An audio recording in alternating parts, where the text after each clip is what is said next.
As a millennial, speaking of millennials, I am the sponsor of a bill to cancel out student debt. And I recently saw that one of the ways that we can increase income inequality by like 50% was getting rid of student debt. What are other ways that we can decrease income inequality and increase the ability for millennials to be able to have the ability to have an input in our economy? Thank you. Welcome back, Chairman. Patriots. As We you just might saw a have snapshot noticed, of a congressional there's a hair. lot of, And if you're like me, that is you expressed immediately by notice the many political of my grandstanding colleagues when it on comes display. to, We have a member of the squad income here, inequality and Representative disparities that Ilhan Omar, continue attempting to lecture the persist, Congressional in Budget our Office on communities fiscal and in our responsibility and country. We income know that over the inequality. last My immediate 50 reaction years, is income this. inequality has The gotten irony is significantly absolutely worse. overwhelming. We know that When a member of wages Congress whose have, personal, financial, grown stagnant, history and and actions have the come, richest and with such Americans, heavy scrutiny tries to turn are is the only serious. ones that have been able to CBO reap the hearing into a benefits, platform for her own of political the agenda. economic, It feels like a growth that we've total seen misuse in of the taxpayer country. time. In You can your already see her report, baiting tactics last emerging in month, that you snippet, projected trying that, to steer the conversation income toward short-term inequality political wins will be rather than greater genuine in long-term 2021 policy. than Director it Phillips was Waggle, in however, is trying to hold the 2016. lean and offer objective, And so nonpartisan I answers. wanted to see, We're going to watch the rest off if this clip. you can, But if you're tired of give that us an political idea theater, of hit that like button, how do the subscribe, growing, and drop a comment below levels letting of me income know if you inequality think elected affect officials consumption, should be held to a higher and standard of how would financial and this ethical affect conduct before they try to the question budget others. outlooks that you have. Let's roll the rest of the clip. Thank you, Chairman. As you might have noticed, there's a lot of anxiety that is expressed by many of my colleagues when it comes to the income inequality and the disparities that continue to persist in our communities and in our country. We know that over the last 50 years, income inequality has gotten significantly worse. We know that wages have grown stagnant, and the richest Americans are the only ones that have been able to reap the benefits of the economic growth that we've seen in the country. In your report last month, you projected that income inequality will be greater in 2021 than it was in 2016.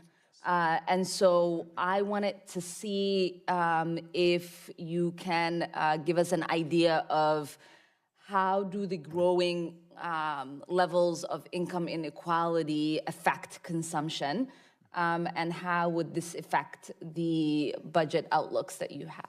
Yeah. Absolutely, and what you said is correct about our report. We show greater inequality in 2021.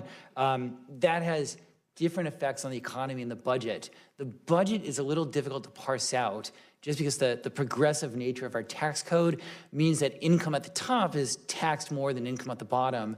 So I can't off the top of my head say what it means for the fiscal situation. And of course there's negatives, right? Inequality means more spending on transfers and things like that. For the economy, it's a challenge, and it's an important long-term challenge that we know that inequality doesn't have just these short-term effects, but over time, it means a weaker economy and a weaker society. The children of families at the bottom have more difficult situations and worse trajectories. And that, in some sense, is an intergenerational transmission of inequality and of poverty. That's a key challenge for the nation. Yeah, and as a millennial, speaking of millennials, I am the sponsor of a bill to cancel out student debt. And I recently saw that one of the ways that we can increase income inequality by like 50% was getting rid of student debt. What are other ways that we can decrease income inequality and increase the ability for millennials to be able to have the ability to have an input in our economy? Okay. So I would look in some sense at the short term and the longer term. The short term, the tax and transfer system affects inequality. The taxes and transfer reduce inequality, but as you pointed out in 2021, less than in 2016. Mm-hmm. So more could be done in the short term with either taxes or transfers. Mm-hmm. Over a longer horizon, the challenges are in some sense more difficult and slower. Education would be a key one, and then all the challenges that sort of help people use their education for their future. Housing, transportation, childcare, elder care, all the things that would make it possible for people at the bottom to work and to have a rising wage profile. Thank you. Okay, watching the Chairman. entire exchange confirms what we suspected. This waspier political performance art designate for a highlight reel, not a serious placiplacy discussion. Director Swaggle, bless his heart, maintained his key objectivity throughout, which starkly contrasted with Omar's clear political mentation. Let's break down the major problems here. First, Omar's framing of visibly. She starts with the CBO data. Selectively using government reports to establish her grievance narrative. Butch immediately leaps to political buzzwords about stagnant wages and Therick reaping the benefits. It's not a question seeking data. It's a political speech disguised as a question. Second, the student debt portion is where her credibility absolutely collapses.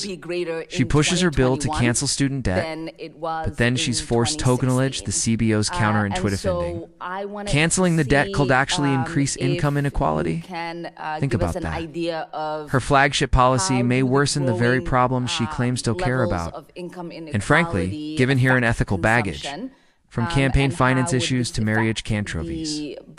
The idea that she has the moral standing or financial authority to lead a national debate on financial fairness is insulting to the American people. She has no right to question the CBO or her colleagues when she has maintained an unblemished record herself. Third, look at how he talks about the non-flashy, difficult structural solutions: education, housing, transportation, and childcare. These are the real, costly, long-term investments needed. He's talking about fiscal reality. She, on the other hand, is setting up her final act. Her closing statement is the culmination of her baiting tactics. She attacks her colleagues for going after social security and Medicare, and advocates for creative prioritization. This has nothing to do with the CBO's economic outlook. It's a pre-written soundbite designed to generate outrage and fundraising dollars for the squad she used a serious economic hearing to launch. Political attack on her congressional peers and ignored the hard truth policy fixes that. Swaggle suggested, ultimately, the segment showcases the frustrating disconnect in Washington. Serious objective policy experts are forced to contend with politicians more interested in using the hearing as a stage to build their brand and at a competence than to find real, workable resolutions for the American people. It's time we demand better than political theater from our representatives. Let me know what you think of this HAL exchange in the comments.